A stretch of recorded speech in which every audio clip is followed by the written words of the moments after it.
There you go, guys. Another video I wanted to do was the main holding down bolts for the outboard.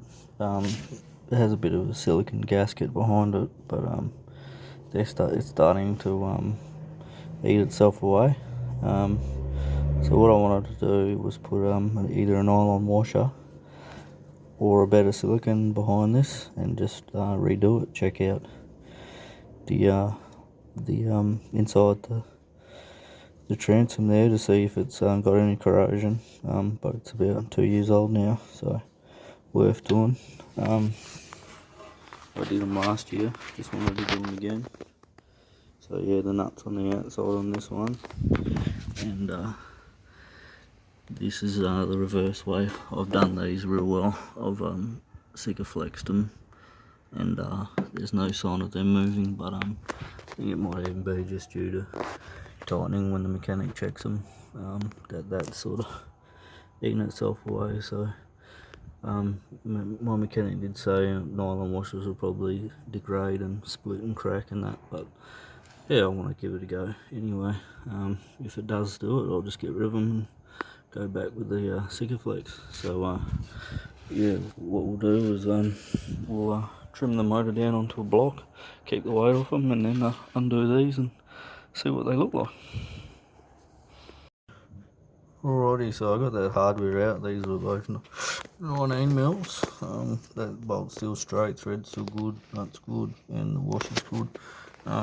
That sealant just sort of picked off with my fingernail, so it needs to be redone. I put Tef gel on these bolts, and that's done a good job stopping corrosion. But as I'm going to renew this seal, I might take all that off and just use Sika Flex in the end, so the water doesn't even get in there in the first place. And I'll try these nylon washers to see if that seems to take some of the load. They're a good brand. They're like Hobson, Australian made, UV resistant, bloody all that sort of stuff, so they should do the job. I'd like to see if they actually do crack. I mean, I keep this thing out of the sun most of the time, so it'll be interesting to see how they go and whether I can teach the mechanic a trick or two. Alright, and I'll show you. Yeah, so I just got a a chock, and I'll just trim the motor a little bit just so that this doesn't put stress on the bolt when I take it out. I only do one at a time, so yeah, there's not too much stress on it. So I've roughly masked it up so I don't get Sika Flex too much all over the shop.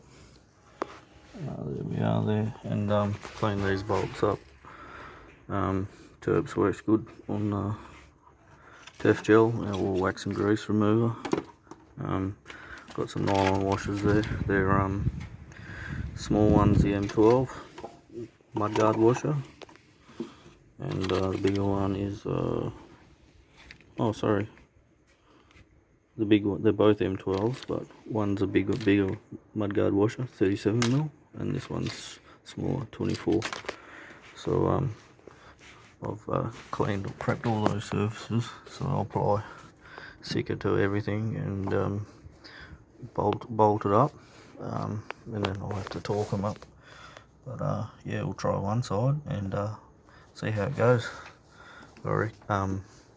Due to the sort of concave weld there where that goes through the transom, it's sort of made this washer concave as well. I don't have a new one, but I'd imagine it's gonna go that way anyway, so we'll just put it back on. But it's an interesting concept that this is brass on the stainless.